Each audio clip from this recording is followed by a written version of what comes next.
folks. This is Chris Wyatt reporting from South Africa.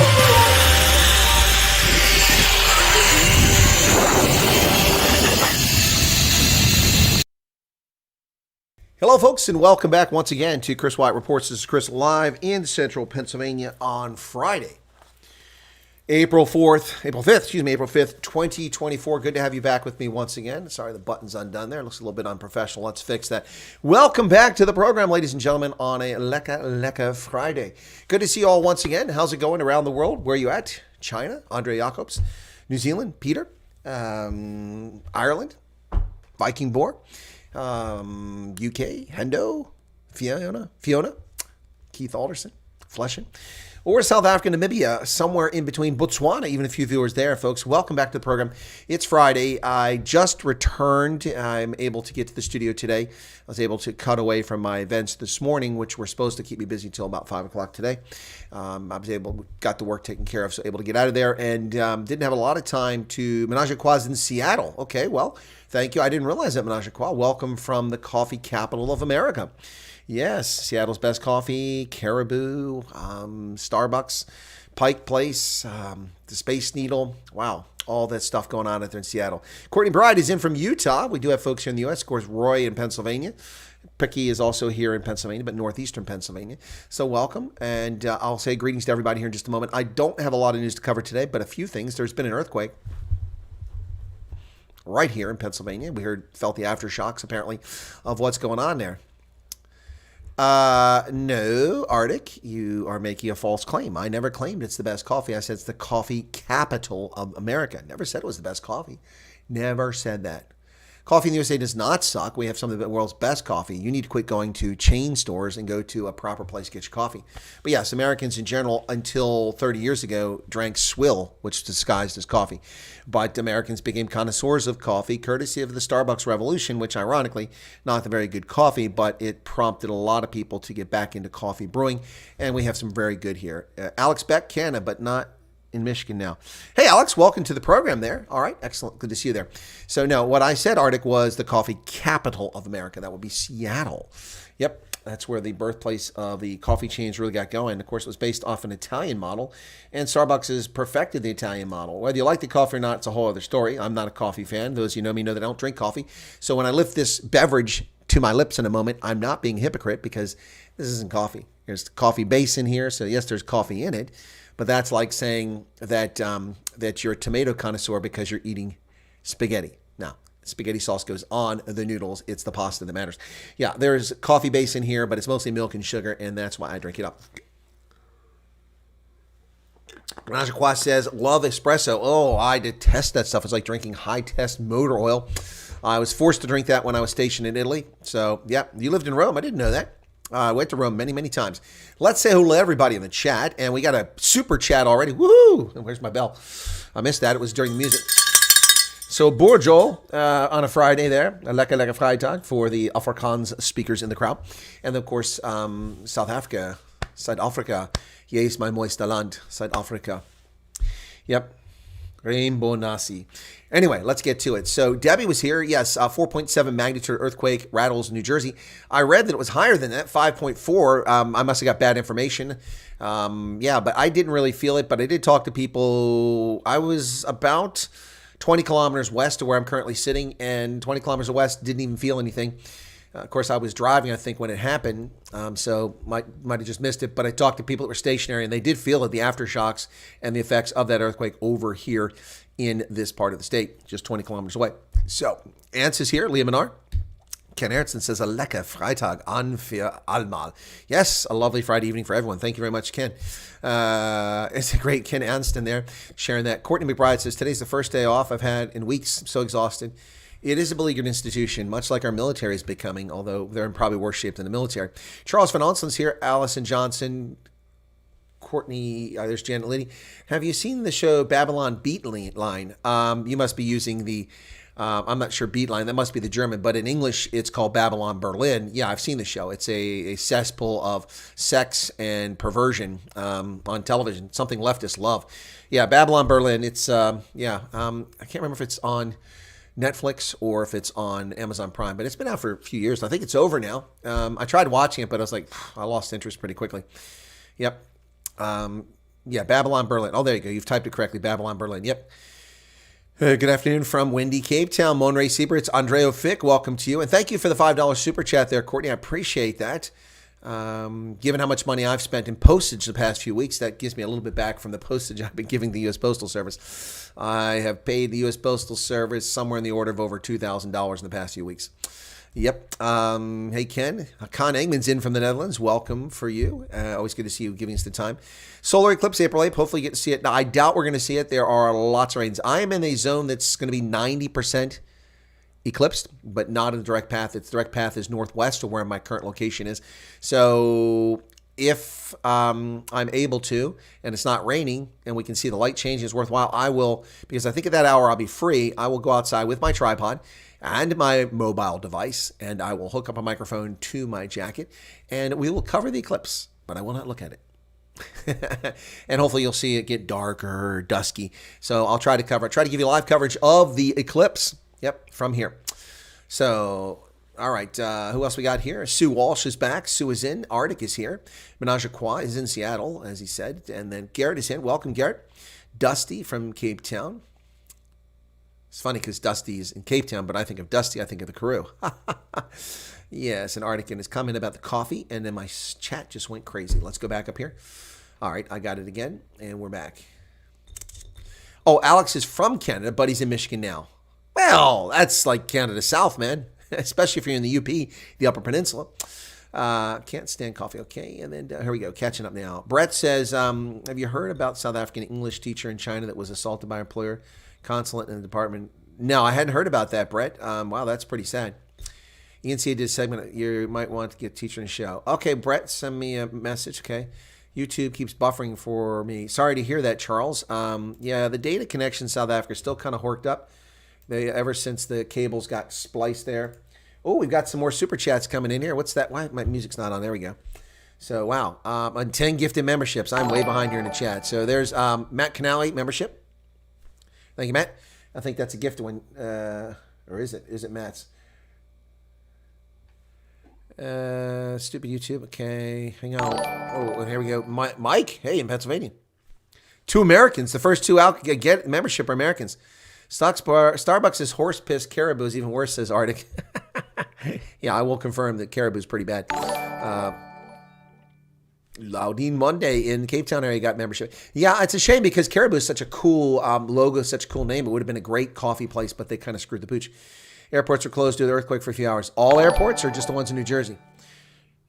David, thank you very much. Buffering driving me. I'm sorry about the buffering, Brian. What you do with the buffering, if you can hear this, pause the stream. You'll be a little bit behind. Wait 30 seconds so the data loads, and then stay 30 seconds behind the broadcast the whole time. It's Lorraine Slobbert. It's not ideal, but it does do the trick. That way you don't lose frames. So try that.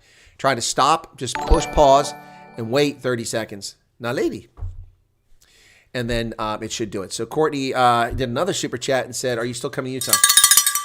Courtney, that was the plan, but I won't make a decision until after April 23rd on anything right now. And then Nico Nell, membership. Thank you, Nico. Awesome. Looking forward to seeing as you're in the right location for Eclipse. Not perfect, but in a good location. So certainly not a perfect location, but it is a good location. So, oh my goodness. Arbot membership. There you go. And David Suber gave a $5 super chat as well. It hasn't come up yet, but in case I missed it. Thank you, David, for the $5 super chat. Wow, suddenly we're getting some super chats here. From the Americans, no less. There's the $1.99 from Courtney. Sorry. YouTube is behind here, or the software is behind catching up with a message from YouTube. So, got the day off, so I'm listening, says David. Well, cool beans, David. I'm glad you got the day off. And I think that takes care of all the salutes. There's the $5 super chat from David. Thank you for that. I know Arctic hates that bell. When is the eclipse? April 8th in the afternoon, if I'm not mistaken. John Steen has a radio. 79% of new jobs out there are created in the Western Cape. Yeah, Garrett, that's true. That is true. New jobs, yep. A signal here in 1 million so I can watch. Hey, Leah, how's it going? Young Fion, Suma's Mutant Army, what are the real plans? A good question there. Brett says Joseph Bokai has a good platform. He's going to get stopped to get Liberia from Porty Rice and start having like... Well, Brett, good luck with that. I mean, I talked to President Bokai when he was vice president about that very topic. We discussed this. If I recall correctly, it might have been at the Chinese embassy when we were invited there for an event, and I think that might have been. But I did talk to him about this at some point and said, why aren't Liberians growing rice? But the problem with Liberians is that they are picky eaters. They think they're wealthier than they are. That's not a slight against Liberians, but when you don't have resources, you shouldn't be demanding Maseratis and Audi A7s and Q7s. You should be buying Renaults and Hyundais. Same with the agriculture. Liberians turn their nose up at the rice that grows well in Liberia, which is called butter rice. It's big kernels, and they don't like that. They like the nice parboiled rice. So they'll pay a fortune to import it from Pakistan, where it shouldn't be grown in the first place, to bring it into West Africa. And it's just it's idiotic. And so good luck to President Boakai. I hope he's successful, but getting Liberians to change their behavior, that's going to be a tall order. The real money comes from the Yanks, says Charles. Wonder what conspiracy theorists will be around Chinese supersatellite. Well, it's probably a Chinese, balloon, hot air balloon, blotting out the sun. Joe Biden is allowing the Chinese hot air balloon to fly over the western states where our MX missiles are located in the Dakotas, taking photographs and spying on America. Postal Service South Africa. No. Courtney McBride, the Postal Service South Africa is non-existent. It's broken, it's bankrupt, and it shouldn't even exist. It was supposed to be liquidated. They're in the process of trying to figure that out. No, South Africa has not had a postal service for a very long time. It does not exist. It's only on paper. It's called vaporware. Import beer into Monrovia, so I survived just fine, says Arctic. Well, no, they actually brew beer in there too. Star Breweries is there, and also Guinness has a brewery in Liberia. And they also have a distillery there. I know the Indian gentleman, Mr. Dada, I think it was Dada, who had the local distillery. And the funny thing is, those little packets, the sachets that they put like ketchup or mustard or mayonnaise in when you go to restaurants, little sachets, and you rip them open, you squeeze it out. In Liberia and in West Africa, they put the spirits, the vodka and things and whiskey inside those sachets. And that they can sell those tiny little bit for a pittance, and then alcoholics can buy it. People want to drink can buy it for almost nothing. So that's how they sell alcohol, not in bottles. South Africans get their mail through private courier service, or they don't get mail. On email, says Demi. No Pakistani rice, no local beer. I want to live. Yeah, well, I'll tell you, I tried Star. It was like drinking formaldehyde. It was disgusting. That was it. A couple of sips and I'm done. Alex says by email. No, people have courier services in Botswana. You just got it, or not in Botswana, in South Africa. They also got it in Botswana.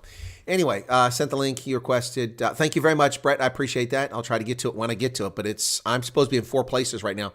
I had work at the War College. I have a VFW state convention I'm supposed to be participating in right now. I have to do updated information for my website for my campaign. That's the 3rd thing. I have to be actually out campaigning, knocking doors. That's the 4th thing. And I had to go pay a bill. That's a 5th thing for part of the campaign. And there's all of this happening at once. I'm actually physically supposed to be in 3 separate locations right now, but I can't cut myself or replicate myself and send a hologram to these other locations. It is chaos. Anyway, but hey, I thrive in chaos, so let's make it happen. Hey, there's Erica. Okay, it will be dark already here during the eclipse. Yeah, exactly. It'll be evening there. Yep. Right. Let's get to a couple of the news articles we've got here, folks. I do have a few news articles. So thank you, Gert, for gifting those 10 memberships. And thank you, guys, for the super chats. And anybody who's got the resources, you're Richie Rich, you can afford to send that stuff and it doesn't hurt you, feel free to do it. What's that? Try Trey Cheval. Ugh, no, that's 3 horses. No, I don't eat horses. I do not eat horse meat. The Supreme Court of Appeal has unanimously overturned a ruling in South Africa. Let's get to the news there very quickly here and talk about some of the news items. Not a lot, so we'll have a lot more chat today than news. The Supreme Court of Appeal has unanimously overturned a ruling, the first obtained in secret proceedings by the state security agency, which barred independent newspapers from publishing the details of its secret report on alleged U.S. perceptions of the ANC. Writing on behalf of unanimous full bench of the SCA, Judge Tati Makoka found that the state security agency did not observe the duty of utmost good faith when it applied for an urgent ex parte order that interdicted independent journalist Thabo Makwaka from publishing any details of the report in December of 2021. Wow. So the state is trying to cover up secrets that aren't really secrets. Shame on them. Yeah, we've seen this all over. The purpose of the report is set out as being to inform the Minister of State Security the extent of the United States' interest in the political dynamics of the ANC. This was specifically in relation to developments regarding ANC Secretary General and his perceived anti-President Cyril Ramaphosa positioning. at the time in 2021. So that would have been Ace Magashule, not Fikele Mabulula. Now, I'd like to see if they talk about USA perceptions about South Africa, if I get mentioned in that report. American Liberians thought the indigenous Liberians could not be taught democracy. Yeah, well, they were arrogant and they were colonizers. Just because they were black and brown does not mean they weren't colonizers. We've seen colonizers. All of Africa was colonized by black Bantu peoples and others. Yep, all over. They spread all over the continent, displacing indigenous peoples and bringing their alien system of governance and kinship and rule, warfare, cattle herding, and imposing it upon pygmies, Nihilistic people, as well as Khoi and San and others. Yep. And there is a super chat from Arctic, and I won't ring the bell because it's from Arctic. 200 Rand. Thank you for that, Arctic. I do appreciate that. Yep, so there you go.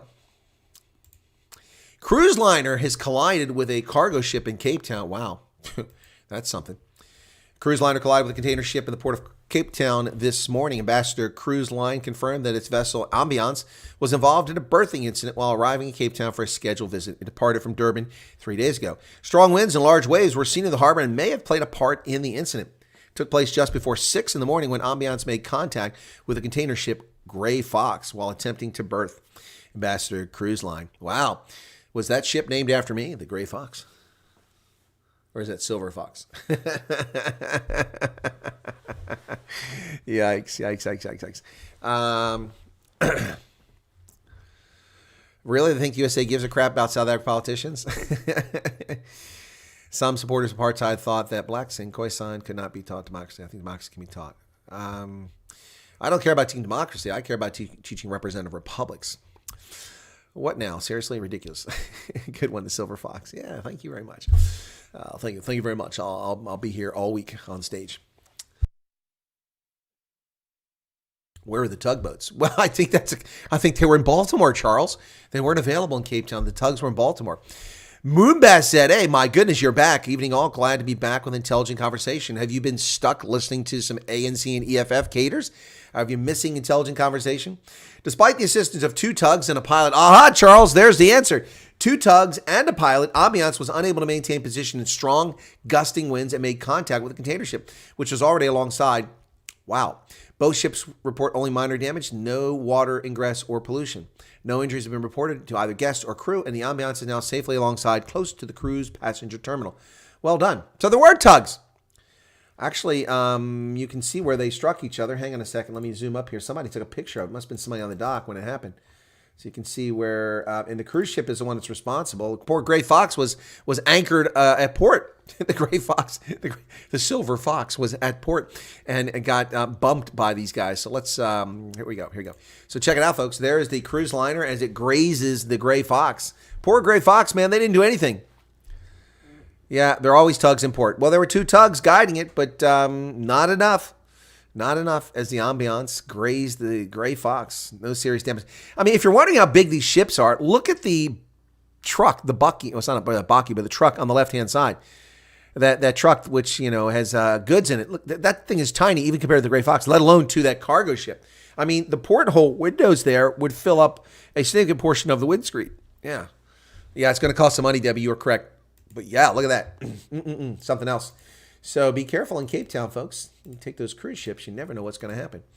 Yeah, the Port of Cape Town manager Ophelia Shabane said that during the docking of the cruise liner, it came into contact with a cargo carrier docked at B berth. Well, we just saw that from the photograph.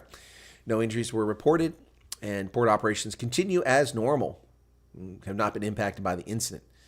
It's owned by the Ambassador Cruise Line. Well, there was an announcement made earlier this morning inside the ship of a slight incident that happened. The announcer said the ship knocked into a docked vessel at the harbor due to very strong winds. Belgian tourist Vania Barszajska. That's not Belgian. That's Eastern European. She said she felt a cute little bump, but didn't think anything of it until the announcement was made. We had just had a wonderful time cruising. We're oblivious to the knock, said the passengers on the Titanic. Said the passengers on the Marie Celeste. It was a cute little knock. We were oblivious to it. We didn't really pay attention. Somebody said iceberg, and we just kept playing, dancing the night away. And suddenly it was blip, blip, blip, blip. Wow. U.S. tourist Jay Kunt Shaw, that's a very Anglo-Saxon name, not, Said, I was asleep when the knock hit. It immediately woke me up because the boat moved awkwardly. Okay. According to Shaw, staff members said no one had been injured and the boat had minor dents. The harbor master's office declined to comment. So, who's behind it? Is it DEI? Didn't earn it? Just simply Mother Nature. Probably Mother Nature. From Madam Speaker to accused number 1. Nosiziwe Mapisa Nakula says she is unlikely to do jail time. Whoa. Whoa. She says she's not going to go to jail. Well, Nosiziwe Mapisa Nakula said her position as the Speaker of the National Assembly was the third most important in South Africa's democracy. But hours after resigning from a powerful post, she said she was charged with corruption and money laundering that could see her spend 15 years in the big house. However, in a 46-page bail application in which she slams the state's case against her as an exceedingly weak, Mapisa Nakula also contended that even if she's found guilty, it was unlikely she would be sent to prison. If there were a conviction, which prospect I deny, the sentence, if imposed, would be more likely non-custodial. Oh, well, I would be telling people that. It's kind of arrogant and cheeky there, isn't it? Yep, kind of arrogant and cheeky. Huh. Wow. Our action was lawful, so say the South African Police Service in the shooting of 9 gangsters in Marion Hill. Yep, let's take a look at that story from KZN, folks, an update on the shooting. Police Minister Beckett Chile commended the killing of 9 suspected gang members by police in Marion Hill. The deceased men, aged 18 to 23, were inside a house in Desai when they were cornered by members of the police's KwaZulu-Natal Provincial Stabilization Team in the early hours of Wednesday. Beckett Chile, who visited Marion Hill yesterday, said the police opened fire because the men were found in possession of 4 illegal firearms. So the fact that people have a firearm is justification for firing at them. This guy's not very bright. I am not a gun boy. No, you're not very smart either. That is not justification to use deadly force. They had firearms. No. If they intended to use the firearms, if they began to lift and point or level them at you and endanger your life, then you have the right to use deadly force. But simply possession of firearms, that's ridiculous. That's ridiculous.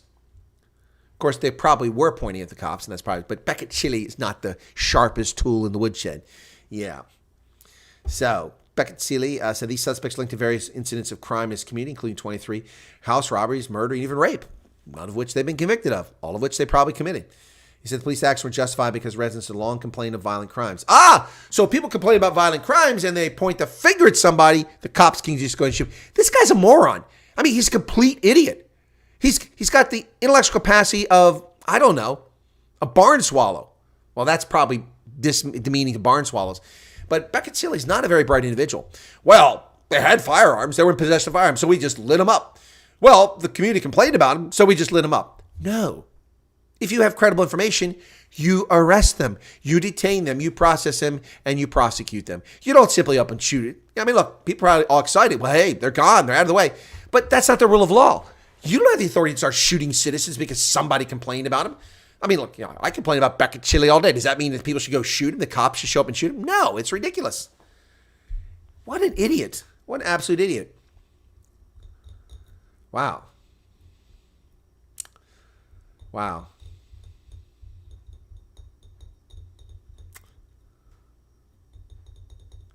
So there's actually pushback from the community.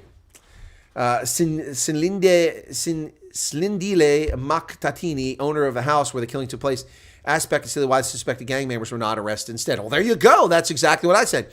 He told Beckett Chile that 2 of his sons were among those killed. Oh, that's why he's upset. My understanding is the boys were not fighting with the police, so why were they not taken into police custody instead of being killed?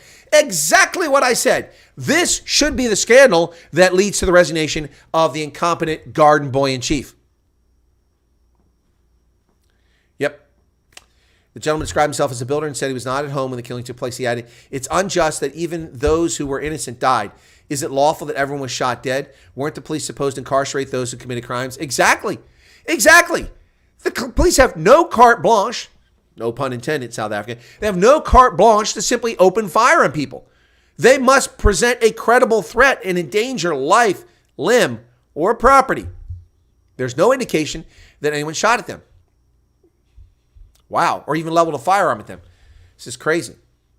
But Beckett Chile says we're confident our actions are lawful. Well, I'm confident they're not, based on your actions and based on your statement and based on your history. Maracana. I remember that. Marion Hill, Maracana. It's the M&Ms. Another reason to get rid of the ANC. Well, the EFF's Dlamini pushes for land occupation, illegal land occupation, despite a court warning about taking such criminal activity. But of course, EFF is nothing but a well-fed, obese crowd of race-hustling land thieves. Look at that. Oh, yeah, these people really suffer. Look at the front row there. Every single one of them is massively obese. Thousands of EFF supporters held a march against political killings. The Red Berets were joined by the NFP, whose counselors have been targets of political killings late. More than 150 politicians have been killed, in KZN Island since 2011. I've told this story ever since 2011. EFF Secretary General Marshall Dlamini encouraged party supporters to occupy parcels of white-owned farms falling under the Zululand District Municipality. This is despite Supreme Court of Appeal in 2023 dismissing EFF leader Julius Malema's application to appeal the interdict by AfriForum to prevent land occupation. So, he was addressing thousands of EFF supporters who braced the 29-degree scorcher in Ulundi to protest against political killings, but instead chose to attack farmers.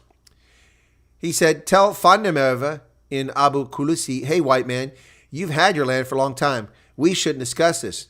You should tell me where you're going to cut land for me because after May 29th, I want to start my own cows and goats business. If you want peace, we will have to share the land while it's still peaceful." And in fact, Marshall Dlamini should currently be sitting in a booking station, being arrested and fingerprinted and taken into a cell. This man is committing criminal acts, advocating for violence in South Africa and for race crimes, and he should be arrested. Should be arrested.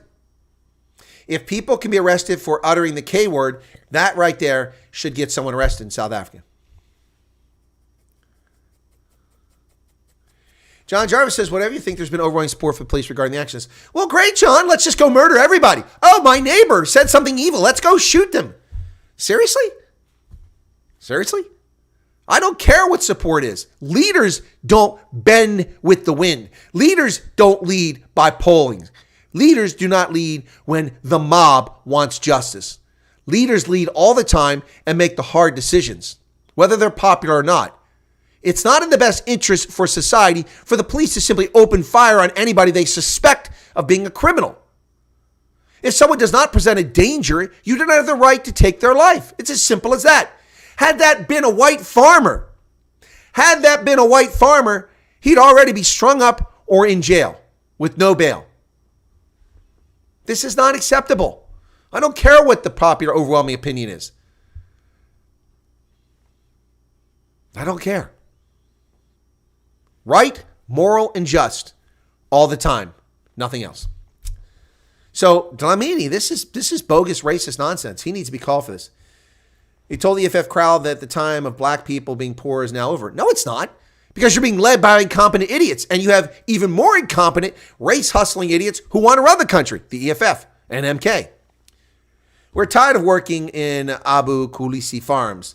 Our ancestors worked and got abused at the farms. Now it's time to go to vote that they know the land returns now. Yeah, except the problem with that, Dlamini, is your ancestors were only a couple of million, not 43 million. So they didn't exist. They didn't exist. In 1823, there weren't 43 million black South Africans. Just a handful of black South Africans in 1843. And much of the land was unoccupied by black, white, Khoi, or San. So stop your lunacy. You lost. You were defeated legitimately. The country was formed. You've had democratic elections, and you've had 30 years of oppressive, incompetent, race-hustling, thieving, kleptocratic rule by overwhelming black government ministers and presidents. So the problem is of your own making, Dlamini. Now, I know you're not in government because you're in the EFF, but you are in government. You're in parliament. And so you're part of the problem. He added, we need land. If you see land you like, go and occupy the land. That is a crime. In South Africa, that's a crime. He's just advocated violence. He's encouraging lawlessness. We hear at Abu Kulisi that when you've occupied land, councilors bring demolition trucks. Here's a directive. If you're building houses and the municipality comes and bulldoze your house, that very day we're going to demolish the councilor's home. We're going to fight fire with fire. Now he's threatening members of the government. Unbelievable. Unbelievable. So let me get back to what was going on here in the chat here. Garrett says they fired the cops. No, Garrett, there's no reports of that. No reports of that. I reported the story yesterday. The police lit them up. The police knocked on the wrong door, and then some kids came out and they went to the right door and they lit them up. So we'll probably never know the truth of the matter.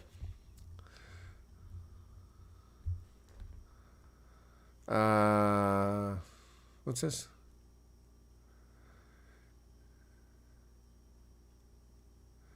Brett, I don't know about that. That's salacious. I'm not going to talk about that.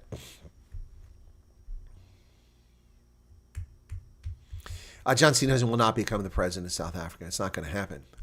Even if the DA is the largest party, he's not going to be president. Not going to happen.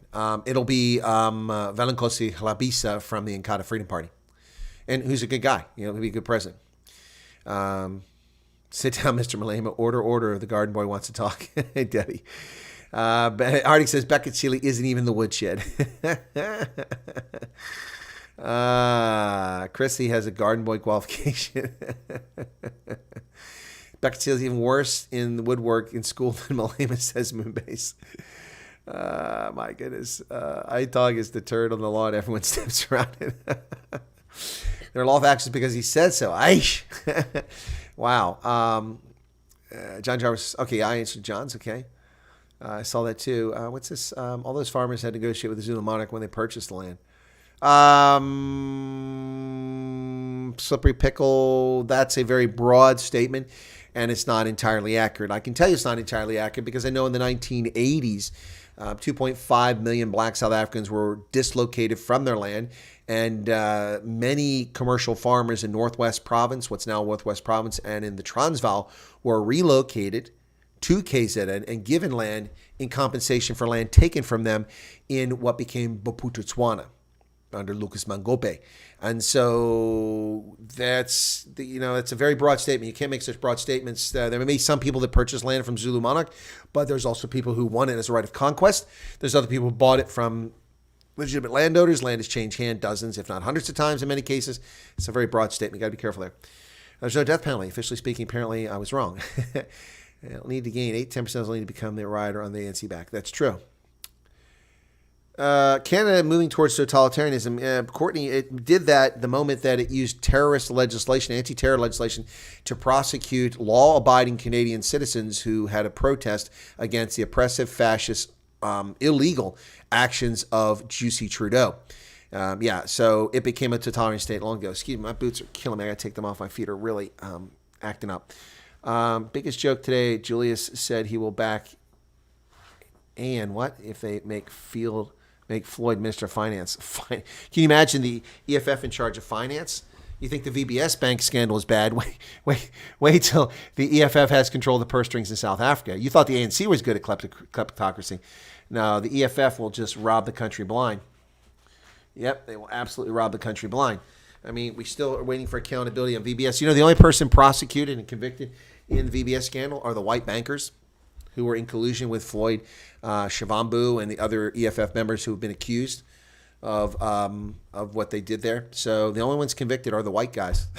Yeah, that always seems to be a trend. The white guys go to court very quickly and go to jail very quickly, with Helen Zille as speaker, with the exception, of course, of Marcus Justa, who took for years to get him to court. NC and EFF coalition will last. Love your phrase, lit them up. Haven't heard that. Well, yeah, lit them up. Yeah, well, as a soldier, you know what I'm talking about. Neither will the multi-party coalition. Look at Joburg. Yeah, Arctic makes a good point there. Yeah, so anyway, so sounds like a hit in Marion Hill by the cops. Yeah. Yep. Anyway, so Dlamini, that's a story that needs to be talked about. Home Affairs will be open on Saturdays, South Africans, so you can get your ID card ahead of the elections. There you go. Department of Home Affairs has announced that it will be opening on Saturday for 5 hours from May 6th until May 25th. Services are open to enable people to obtain ID documents for the upcoming national elections. Department spokesperson Sia Koza said the offices will be open for ID collection services, facilitation of new applications, and the issuance of temporary identity certificates. A temporary identity certificate? Who gets that?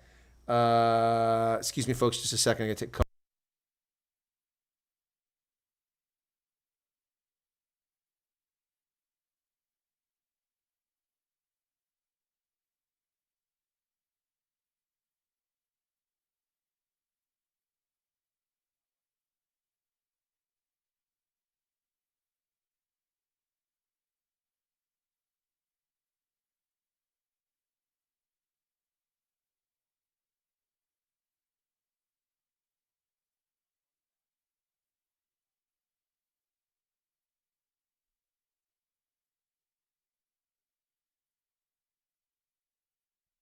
Sorry about that, folks. That was election related. I had to take it. So sorry about that. Thank you for listening to Giselle. We'll let your photo up. So I hope that didn't chase people. Oh, we just lost 10 people. The moment I hang up, 10 people. I guess they didn't want to listen to that. They couldn't wait around. Well, thanks for your impatience there. Wow. People just left. Wow. That's a shame. Look, I mean, folks, I'm not even supposed to be here. I'm supposed to be, this is for the people who are still here. It doesn't matter. You're here, but the people left, I'm not even supposed to be here. I'm supposed to be somewhere else. And I've got other things to do, but I'm dedicating this time now to help people, and people just leaving. Wow, that's very frustrating. Wow, I couldn't wait a few minutes. Wow. Patrick says next song. Anyway, where were we at there? I was talking back here. Mark just took a dirt nap. He sure did. Okay, I'm still waiting for my ID card and passport. My wife and daughter got theirs. My son and I not, says Charles. Jeez. Interesting. Didn't even know that. Yeah, okay. Yeah, no, they're open. So you'll be able to get that on a Saturday, but they're probably long lines. Lift your feet up, says Charles. That's a good point. See, the provinces got awful weather. Okay. And Marilyn Brokenshell. Welcome, Marilyn. I see you're here too. And maybe people just got knocked off by load shedding. That's what it was. Is it load shedding time? No, not quite yet. 25 to 30 knots in Durban all day. Well, that'll be rough on the boats in the harbor there. Malcolm, thanks for sharing that. People are impatient these days. Instant gratification culture. They are. Nothing left to steal, says Brian. All right. So where was I? Back here. So, hey, listen. Jabba the Hutt has announced that the African National Congress supports reform for the United Nations, which means taking away the permanent veto power of the 5 permanent members of the Security Council, to which I say, no way. No way. Not going to happen. So, frankly, UN reform can be abolition of the United Nations as far as I'm concerned. It is an untrustworthy organization that does not work in the best interest of humanity. It used to, but it did occasionally, but it certainly doesn't today. So Jabba the Hutt, Naledi Pandor, is saying that the African National Congress supports calls for urgent reform of the UN and its institutions. As part of building a better African world, we're continuing with this important work. South Africa, in keeping with the Ezulwini Consensus, fully supports calls for the democratization of the United Nations Security Council as the premier body responsible for maintaining international peace and security. She said they would continue to work with like-minded progressive countries and organizations across the globe to make sure this decision is realized. Well, let me tell you something, you moron. Jabba, it ain't going to happen. Progressive, shove it. No, thank you. What that means is mob rule. She wants mob rule. No, thank you. The United Nations is funded by the people who have the permanent vote. The rest of you don't contribute anything except run your mouths. So no, you bring nothing to the table. We see what the ANC does with power. It abuses its diplomatic position in the world, intruding in the affairs of Cote d'Ivoire under Nelson Mandela, interfering in the affairs of Burundi under Nelson Mandela, interfering in the affairs of the DRC under Nelson Mandela and Thabo Mbeki, interfering in the affairs of the Central African Republic under Jacob Zuma, interfering in the affairs of Comoros under Mbeki, in the affairs of so many places, Israel under Cyril Ramaphosa. No. You've abused your authority. You've lost your moral position. You have no right, and you will not get a UN Security Council without the 5 permanent members and their veto. It works to prevent lunacy. Nope. No load shedding. Well, people just disappeared then. Okay. Andrea says no need to apologize. Well, thank you, Andrea. I appreciate it. It's very kind of you. So sorry, Naledi Pandor, but you are wrong once again. You know, it must be difficult I actually have some empathy for Naledi Pandor, the foreign minister, the minister of the Directorate of International Relations and Cooperation, DIRCO. I do have some empathy for her. It must be very painful being incorrect so often.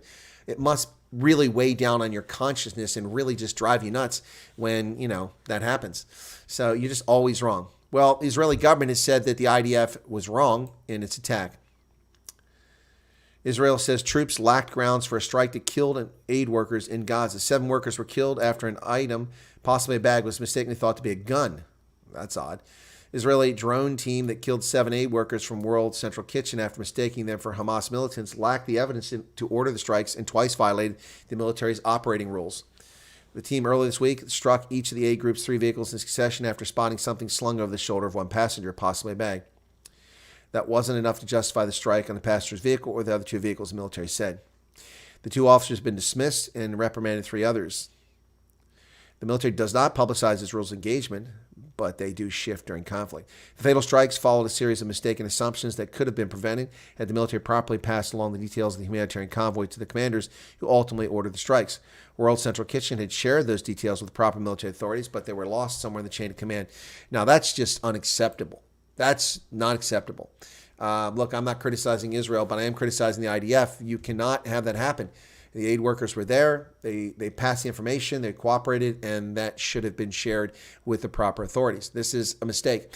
Israel was falsely accused of targeting hospitals early in the conflict, which they did not do, which muddied the water. And this is the problem, because militaries make mistakes in the heat of battle, and this is a situation where a mistake was made and lives were tragically lost, and someone should pay a price for this. But when the opposition lies about the events for months on end, when a real event that shouldn't happen actually happens like this, people are skeptical. The IDF says aid convoy attack was a serious violation of their procedures. That's one of the cars where the World Kitchen, Central Kitchen workers were killed. The finding of the Israeli Defense Force's own investigation presented a 7-page paragraph statement were unusual for the speed with which they were released 4 days after the drone repeatedly struck a 3-car convoy in a coastal road in Gaza used as a humanitarian corridor. The statement said the attack was a result of errors and contrary to military procedures. Well, someone needs to pay a serious price on this. In the military, you also don't have carte blanche to simply kill people. You violate the rules of engagement, there should be consequences here. I wouldn't be shocked to see a prosecution of these people at some point. The United States is bracing for retaliation for Israel's purported strike on Syria on the Iranians. We had nothing to do with it. But of course, the Iranian terror regime will attack us just the same. Shortly after an airstrike widely attributed to Israel, but yet to be proven to be Israel, destroyed an Iranian consulate in Syria, the United States had an urgent message for Iran. We had nothing to do with it. That's because the cowardly Joe Biden regime is telling people we had nothing to do with it. But that might not be enough for the U.S. to avoid retaliation targeting its forces in the region. And if Israeli Prime Minister Benjamin Netanyahu's recent broadening of targeted airstrikes on adversaries around the region to include Iranian security operatives and leaders deepens regional hostilities, analysts say it's not clear the United States can avoid being pulled into deeper regional conflict as well. The Biden regime insists it had no advanced knowledge of the airstrike Monday, but the United States is closely tied to Israel's military regardless. The U.S. remains Israel's indispensable ally and unstinting supplier of weapons, responsible for 70% of Israeli imports. Yeah, well, there you have it. A 4.8 magnitude, now been upgraded from 4.7 to 4.8 magnitude earthquake has struck the East Coast of the United States. And sardonic commentary coming from people on the far right saying that the reason for the earthquake in New Jersey is Chris Christie stepped out of a Krispy Kreme. Ooh, that's not a very good joke, but that's one that's been going around social media since the earthquake this morning. U.S. Geological Survey reported the quake at around 10:30 this morning. There was no immediate reports of damage. I was in the car at that time. Magnitude 4.8 earthquake rumbled through the northeastern United States on Friday morning, according to U.S. Geological Survey, sending tremors from Philly to Boston and jolting buildings in Manhattan and throughout the 5 boroughs. USGS reported the earthquake's epicenter was in Lebanon, New Jersey, about 50 miles west of New York City, where frightened residents darted into streets wondering what had just happened. Lebanon, New Jersey. There's no irony in that. Well, Sleepy Joe Biden continues the lawless behavior of a corrupt chief executive, a man who is an illegitimate president based on his actions in office. Not based on it choosing in 2020, but based on his actions in office, who should have been impeached almost on day one. Joe Biden now continuing to violate the law. The temporary rule issued will be effective, extending work permits for hundreds of thousands of illegal aliens. Ladies and gentlemen, how do criminals who invade your country, who are not documented, who don't have a Social Security number, how do they have work permits? Are they paying Social Security? Are they paying income taxes? How do these people get permits to work when they're not on a permit to be here? You don't have a right to be in America, but we're going to give you the right to work. This is a sick and twisted, demented mind of the political left. This is why Democrats have become unreliable as Americans. Their love of America is long gone. The temporary final rule issued by USCIS will be effective April 8th. The Biden regime is extending work permits for some illegal immigrants just weeks before the April 24th deadline that may have left hundreds of thousands of these criminal aliens without jobs, which is how they should be. Get the hell out of the country. A temporary final rule issued by the U.S. Citizenship and Immigration Services extends the validity period for employment authorization documents from 180 days to 540 days. Why? Why is this happening? Record number of employment authorization applications. According to the Department of Homeland Security, without a temporary final rule, approximately 800,000 renewal applicants will be in danger of having applications remain pending.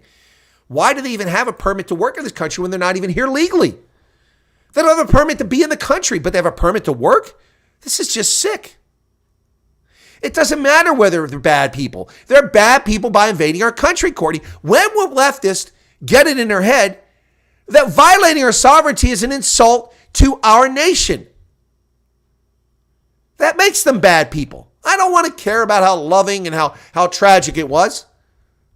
It makes them bad people. They broke the law. The law exists for a reason. It isn't a silly law like if you spit on the sidewalk, we're going to put you in jail for 30 days. You may not enter the country illegally. You must present yourself at a border post with your documents to prove your provenance, where you come from, who you are, so we can check databases to see if you're a criminal seeking to enter this country. And then make a determination about what your reason for being here is. If you have no legitimate reason for being here, you're not entitled to be here. I don't care how lovely and wonderful and hardworking Guatemalans are that die on the Chesapeake Bay Bridge. That's not relevant. It's not germane. Now, if they're American citizens or they have a permanent green card because they came here properly and applied for it, welcome. Welcome.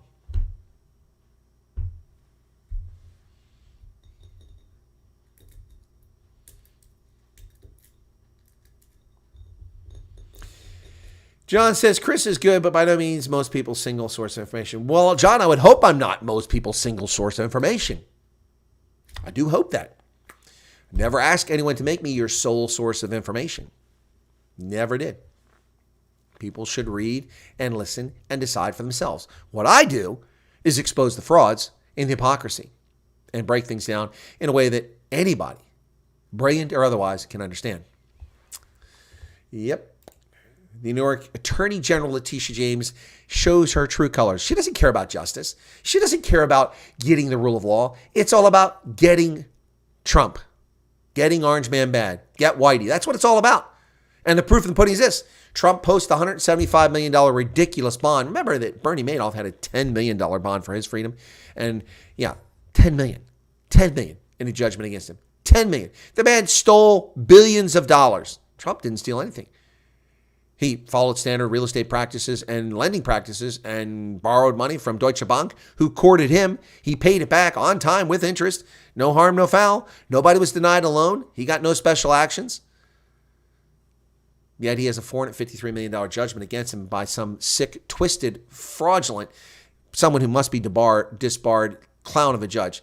But Letitia James, after Trump posts his $175 million bond, takes exception to it. She doesn't like his bond. Who is she to have anything to say? New York Attorney General Letitia James questioned Thursday whether the California company that underwrote the former president's $175 million bond is financially qualified to handle a bond of that size. In a court filing, James requested that Knight Specialty Insurance Company submit papers demonstrating that it is financially capable of paying the bond should Trump lose his appeal in the case. Here's the problem with that stupidity. Here's the problem. They won't pay the bond if Trump loses the appeal. The sheep will listen to this. If Trump loses the appeal, he's stuck paying the fine. These guys are just paying a bond in case he skips out on it. That's what it's all about. And who is she to question whether they can pay it? She isn't the court. She is just the jackass using political power to persecute a president illegitimately. She has no say in bail. She has no say in the bond. She needs to shut up, sit down, and go away. And then someone in the New York legislature needs to find a way to remove her from office because she's not only disqualified from office, she should be disbarred for tweeting and conducting her behavior during the trial, exposing facts of the trial while it was ongoing, even though it was no trial. He was prejudged guilty by that jackass. And he had a gag order on him. Trump was not allowed to speak with this clown. Letitia James was allowed to go out every day, every single day, and run her mouth about Trump and run him down in Twitter, on videos, every day. She should be disbarred. Her conduct was unbecoming and illegal, no doubt about it. In a court filing, James requested that Knight Special Insurance submit papers demonstrating they're financially capable. Wow. In a brief interview with ABC News, the chairman of Knight Specialty parent company, Dan Hankey, said he had no concerns at all. Seldom do our applications or our bonds get turned down. I imagine it's being scrutinized very carefully. They're checking to make sure all the I's and dotted and the T's are crossed. It's a large amount for everybody. Yet another witch hunt. said Christopher Keese, that's Trump's attorney. After hiding out in silence following embarrassing loss in the first department, the attorney general now seeks to stir up some equally baseless public quarrel in a desperate effort to regain relevance. And I agree with Christopher Keese. He's 100% correct. This woman needs to be removed from office. Oh, you must be a misogynist. You said a woman must be removed. Put a capable woman in there, not this idiot. The United States economy surprisingly added 303,000 jobs, according to the federal government, an organization we find difficult to believe in any of its data these days. The only information I get out of the U.S. government that I consider to be reliable is the Energy Information Agency these days. Jobs report could leave the Fed comfortable with its wait-and-see stance on cutting rates. So we're going to be stuck with high interest rates because of this.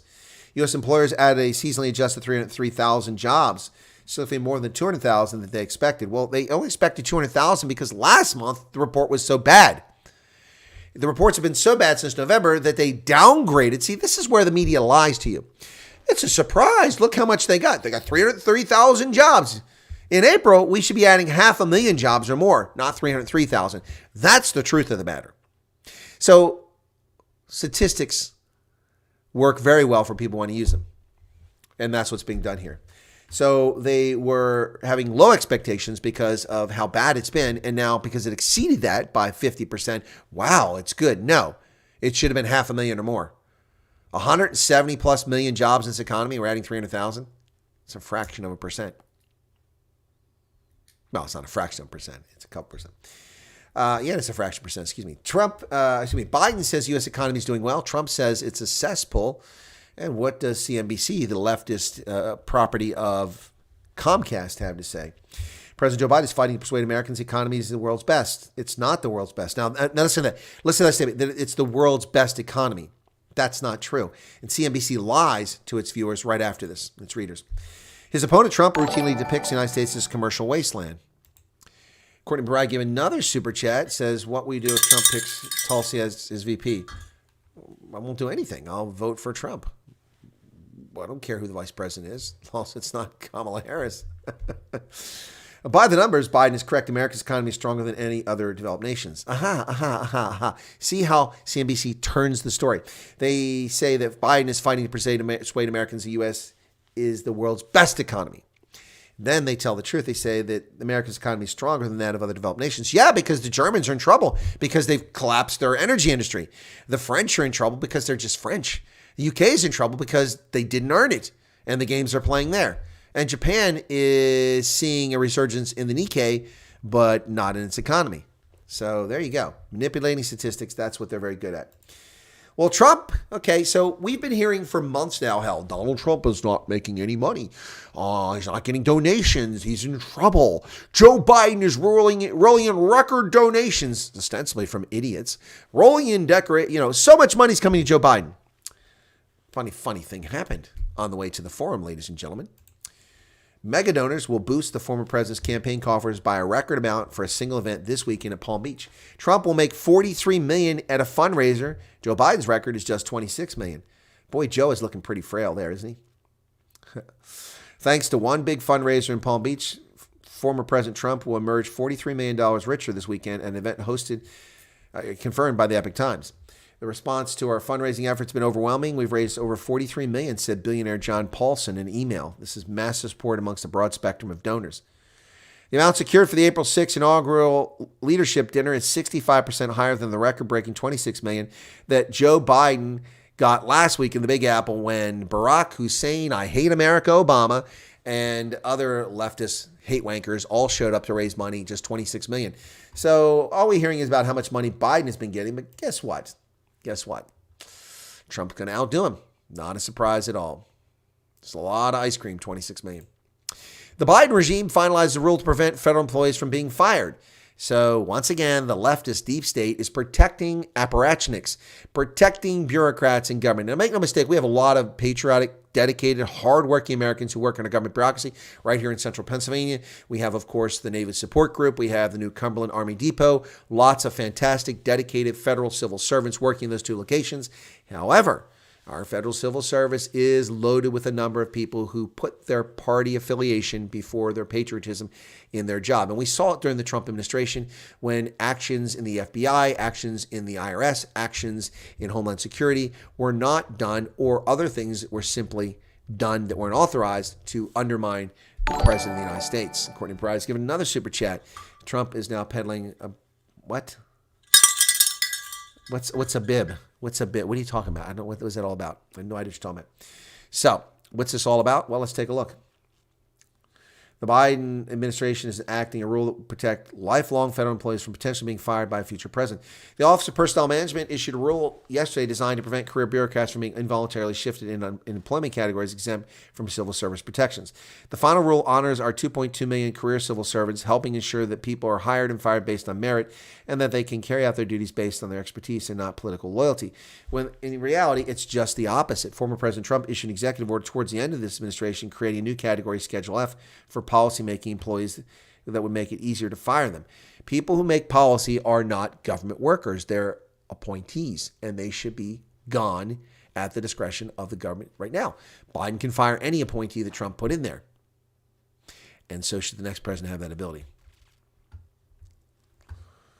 So, Democratic Senator Richard Blumenthal is suggesting that Sotomayor, the concerned Latina, only I, as a Latina, can make decisions on behalf of America because my unique perspective as a Latina, only I, volare, cantare. Oh, sorry, that's wrong. That's Italian. It's not a Latina song. But Sotomayor, in her confirmation hearings, only I, as an enriched, enlightened Latina. No, you shouldn't be a Latina. You shouldn't be a man. You shouldn't be a woman. You shouldn't be white. You shouldn't be black. You should be a Supreme Court justice who reads the Constitution. And when you read the Constitution, you will know what the rule of law should be. Our laws passed by the legislature in accord with this document. If they're not, strike them down as unconstitutional. Plessy versus Ferguson, immoral, unconstitutional. Strike it down. Roe versus Wade, immoral, unconstitutional. Strike it down. That is your role. Not to be a Latina. No. Or not to be a Viking. No. Your job is to be Supreme Court Justice. So Blumenthal is saying she needs to go. Shocker. What's this all about? Let's take a look. Democratic Senator added his voice to growing calls for Supreme Court Justice Sotomayor to retire and allow Joe Biden to appoint a new justice.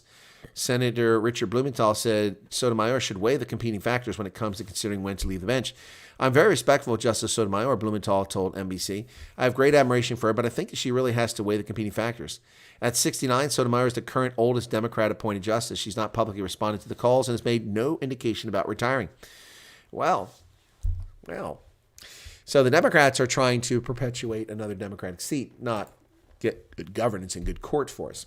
Angel Reese, the Louisiana State University superstar basketball player, who was a cheeky little toad last year in the final when she did the bye-bye thing symbol to Caitlin Clark.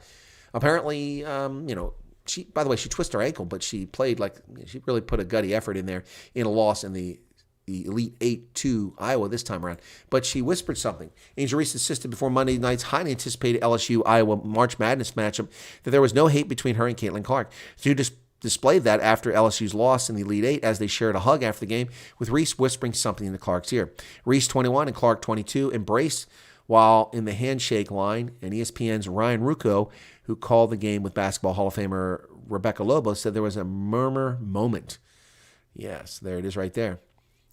So Reese shared the words she and Clark exchanged. She just told me, continue to be a great player, Reese said in a post-game press conference. And I told her, continue to be a great player as well and keep elevating the game and go win it. There you go. Classy. From both players have both been acting like little turds from time to time. Caitlin Clark and Angel Reese have both acted like impetulant children from time to time. But both show class here. And well done. Well done to Angel Reese and Caitlin Clark. Well, Pennsylvania has some competitive House races, and it will determine who will be running the State House here in Harrisburg after the elections. 16 legislative districts have candidates on only one party ballot, meaning the winner takes all. Yep. Voters in a handful of Pennsylvania's 203 legislative districts will cast decisive votes for their state representatives in this month's primary elections. While every seat in the House is up for election this year, nearly half will be uncontested, with only one candidate appearing on the ballot. Among the 104 districts where voters will have a choice, only 28 have a contested primary for either party. And that includes my primary, it's contested. And among those, an even smaller number have candidates on only the Republican or Democratic ballot.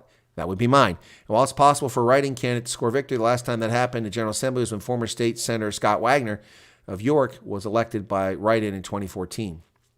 So here's the 16 districts where the primary election will likely decide who voters will send to Harrisburg. So there you go. So the 10th, the 11th, the 13th, the 32nd. So let's see. The 92nd. Here you go. Look at that. So they got my name wrong. Idiots. Typical. Penn capital. Got it wrong. Morons. So Representative Dawn Kiefer, what does it say there? Incumbent. She's in the seat now. She's leaving. And there is my name right there, except the idiots got it wrong. They got it wrong. Wow.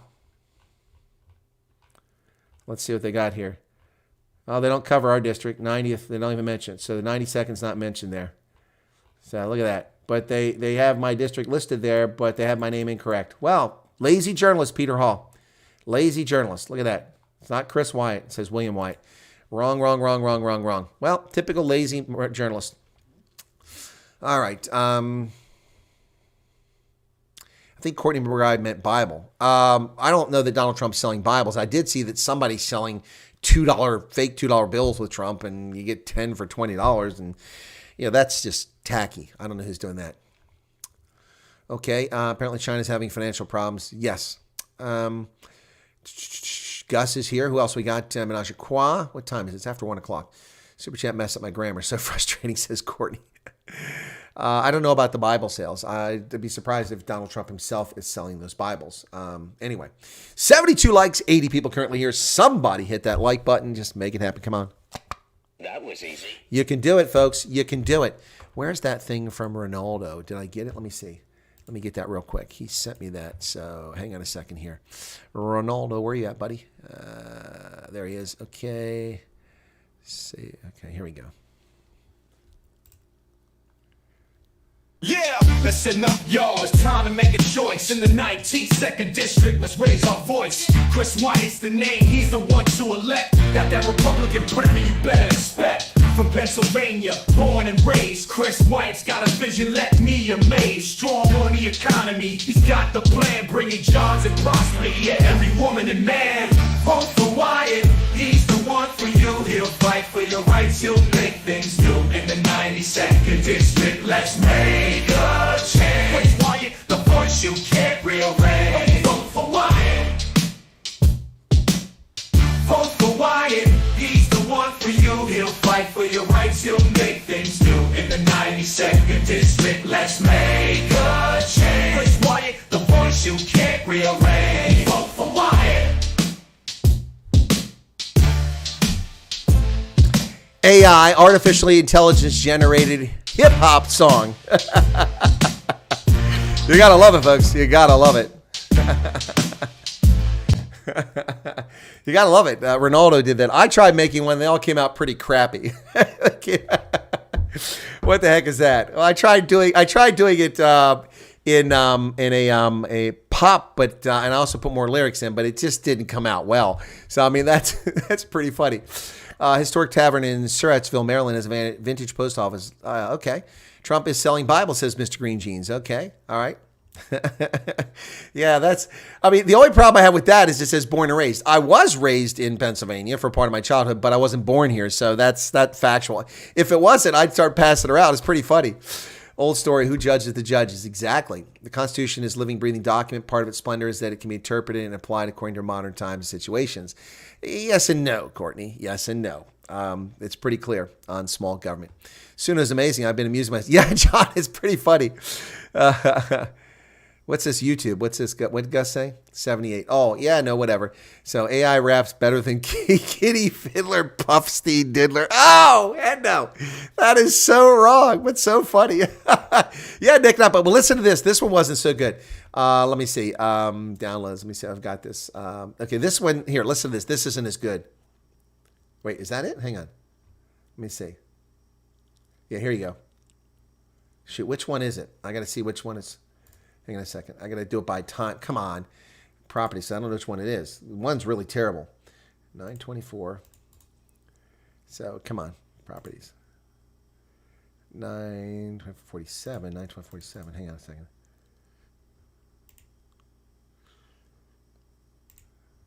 Okay, let's try this one. Let me see if that's it. Vote for Chris Wyatt, an accomplished leader and combat veteran for Pennsylvania's 92nd District.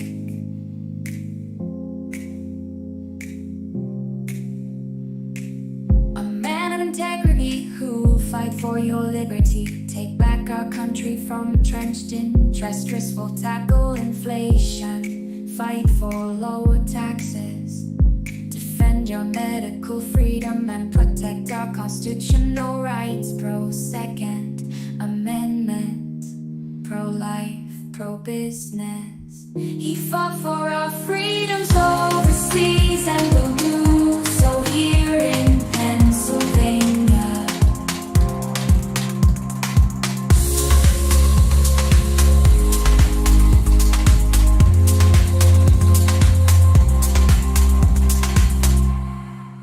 That was kind of chill. Oh, you like that one, Julie? Okay. All right. Well, that was pretty good, huh? Okay. Ken says, what's become of politics? Hey, what's become of politics, man? Oh, come on, right? Oh, I'm going to get a copyright on this, but we'll do this one, right? Okay, hang on. Hang on. I mean, what's become of politics? This was what they did 2 years ago. This should have been the song, man. Situation and educators educate in a state of complication. The teachers on their knees in supplication. When I do their occupation with a breeze, master feel ventilation. But ek bedoel die klasse hier se vensters is uit. And we can barely pay our school fees, nou moet ons verblaai op pay. En kyk hier so, ek skool met weg, maar hy sy geld toe iets uit. So voor hele billboards en bordjies wil zijn, so die pension is uit. Geef vir die sassa rechte reis en baby mamas better always. Sports and the arts need assistance in all ways. Bro, my people needs a difference in more ways than one. Soos ons wil nie net kompromis nie, man. Sien nie, man. We're tired of excuses. My people want solutions. Nou kyk jy ons voor die verandering. Nie mense wat kom praat, die kom help met die times. Wanneer na die wil my mense jumpie.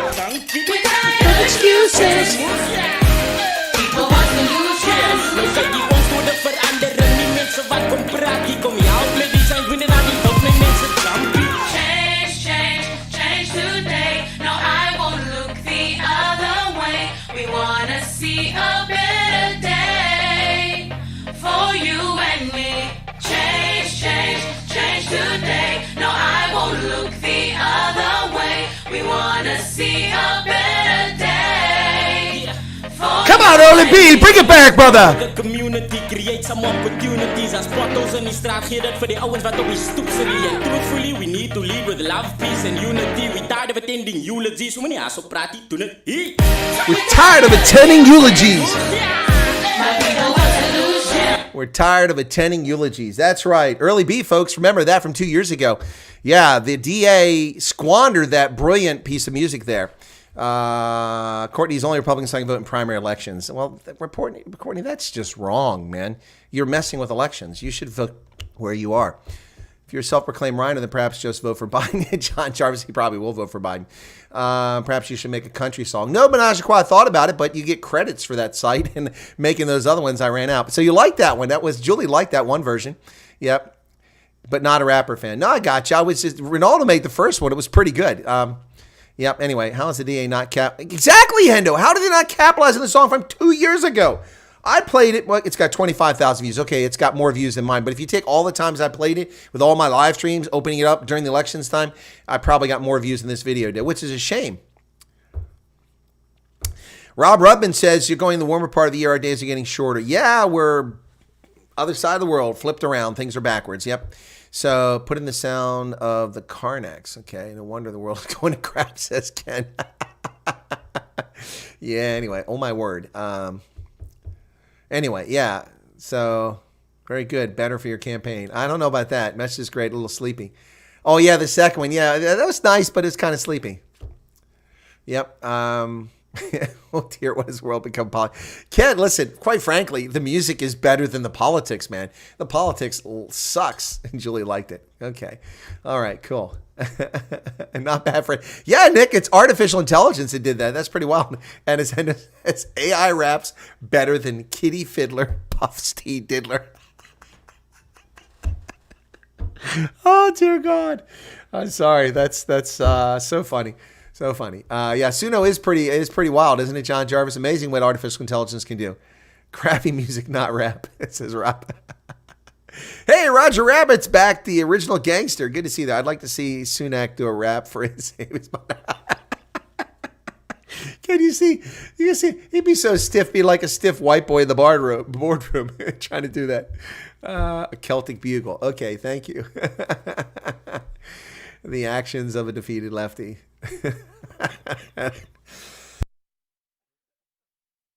Oh yeah, no. Early B is a Cape Colored, man. Don't even try. Who claimed what somebody say was? What is this? He's not a Zulu man, not for cons. Courtney, dude, Early B is colored, man. He's Cape Colored through and through. Early B, you hear him singing in Afrikaans there, man? Yeah, nipple height fishy rishy. Oh, Hendo's on fire today. He's on fire today. He won't even reach the mic.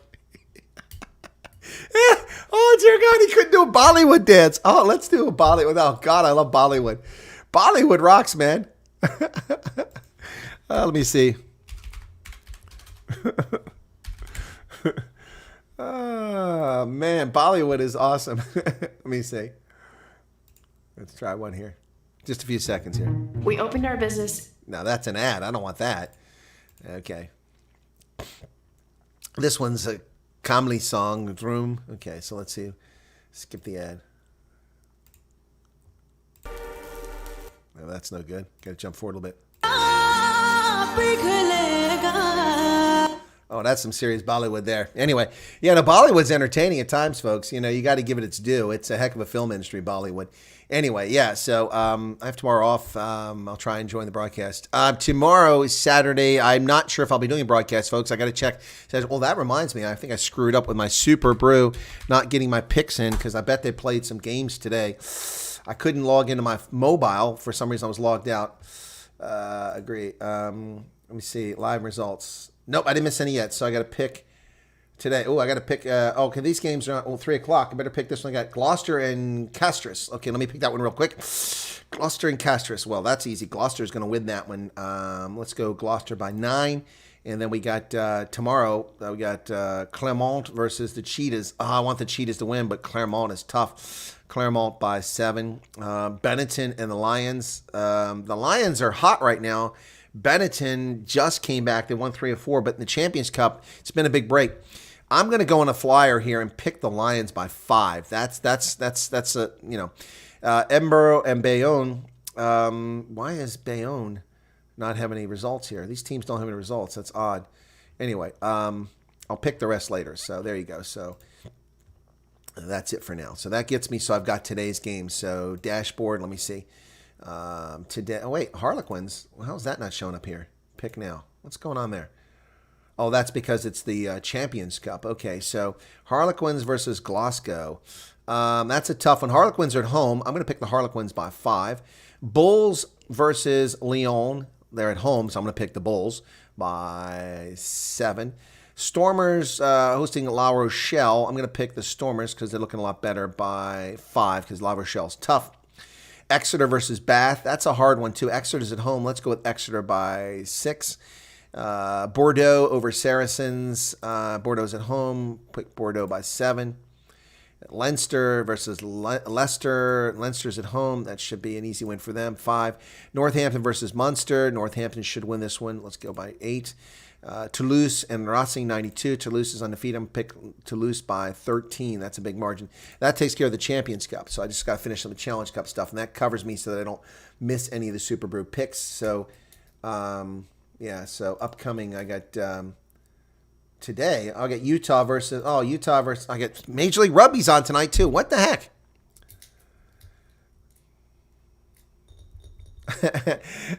Courtney says, even though I cannot endorse this Chris's campaign, I wish him nothing but the best. But if he gets elected, it means the show will end. I'll actively campaign against him. The show needs to stay, period. Well, that's very kind of you to say, Courtney. Utah and Anthem. Anthem hasn't won. Utah's at home. Utah's going to win this one. I'm going to pick them by a lot, 11. Seattle versus Dallas. Dallas has shown where they really are. They won 2, which is impressive so far, but Seattle's going to win this one running away. I'll pick Seattle by 11. New Orleans Gold versus Chicago Hounds. New Orleans at home, easy win. New England versus Miami. Miami, new team. New England, big win here. Old Glory versus what used to be Rugby ATL Atlanta. Old Glory by 8, and that's tomorrow at 5 o'clock. Unfortunately, I can't cover that game. Yep. There you go. So now I think I finally covered all of the picks for today. Okay, let's see. Today's picks, I got them covered now. So, okay, good. And I got most of tomorrow. I've just got a few more to pick for tomorrow. So that gets me covered. All right, so thanks for that, folks. Yeah, it's Super Bowl. Almost forgot about that. It's one more thing. So many things to do. You forget about stuff. 83 people currently here. What else? Debbie says, oh, is Petra here? Welcome, Petra. No, it's okay. You're late. No worries about that. Yeah. Tired of excuses. My people need solutions. Early B. That was a great song, man. Really good video, too. Anyway. Go Lumberjack Neil Johnson. Okay. You picked the Lions against the Osprey last week. Yes, that's correct, Flesh. And you are correct. But that was in URC action.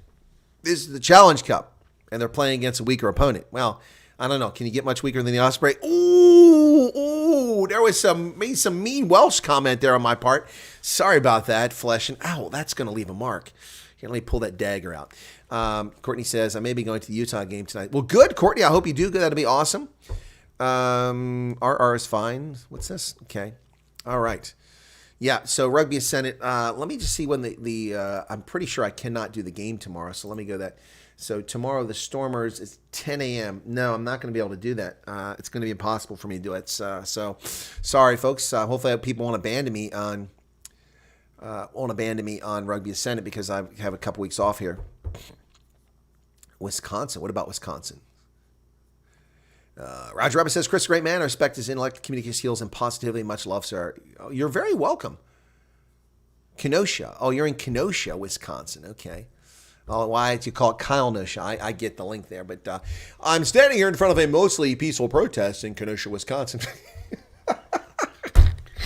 A mostly peaceful protest. That will never be forgotten, folks. That was just crazy. A mostly peaceful protest. Wow. More garbage from the mainstream media. CNN reporter. Mostly peaceful protest. Yeah, okay. Hey, Sedgefield's here. Welcome to you. Heads or tails, Scarlets or Osprey. Yeah, exactly. Anyway, so there we go. Right, folks. So listen, it is Friday. I hope everyone's having a good Friday and a lovely day. I do need to work on some stuff now, so I'm going to get cracking on that. Thank you all for being here. I do appreciate it. And my preferred pronoun is sir. Okay, Roger Rabbit, thanks for sharing that.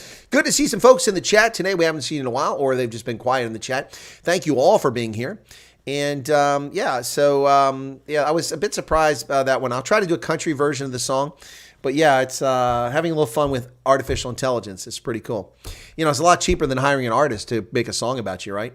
I'm still waiting for Giselle's theme song for my show. Remember that, Giselle? But of course, Giselle's had a lot of medical problems. But Giselle, 4 years ago, was going to make a theme song for my show. I'm a Scarlet Turk. I will never sport the Osprey. Oh, says Flesh. And there you go. All right, Julie, you're very welcome. Thank you all very much. God bless and be safe out there wherever you find yourselves. Listen, life is too precious. You need to make the most of it and treat others as you would like to be treated. You know, be passionate. Well, be passionate with the right person.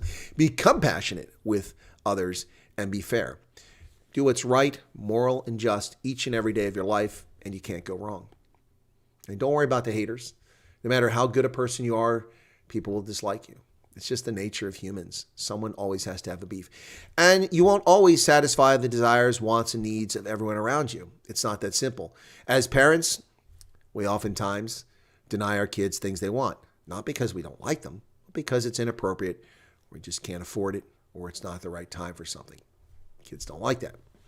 As a leader in uniform, in the police, in the fire services, sometimes you have to make decisions people don't like, and it means life or death. And that's just how it is. Do what's right, moral, and just, and you can't go wrong. Life is difficult. So many challenges out there. The world is awash in evil people.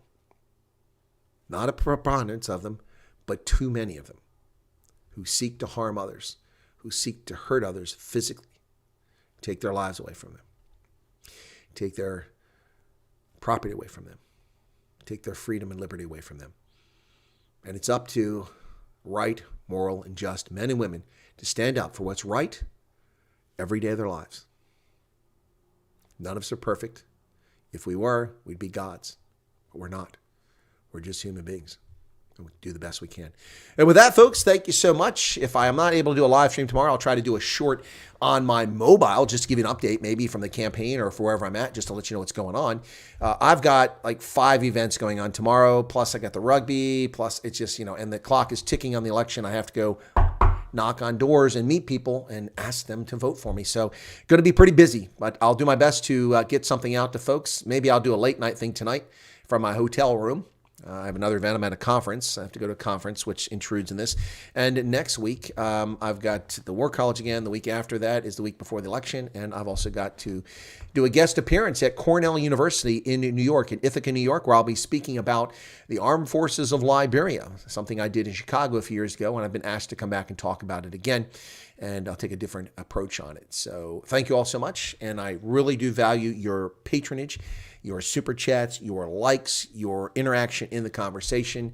And I hope I didn't leave anybody slight in the conversation. I caught as many comments as I could. And I thank you all. And with that, I'll show off my Cold War medal again. There you go. How cool is that? The Cold War. Pretty cool. Anyway, thank you all. Take care. God bless. And have a good night. And remember, my people are tired of excuses. I'm tired of excuses. We need solutions. And we need that right here in Pennsylvania, not just in South Africa. Thanks, everybody. Take care of yourself. And gosh, I hate to go. I don't really feel like going right now, but I do need to go. So y'all take care, and we'll catch you on the flip side. Cheers.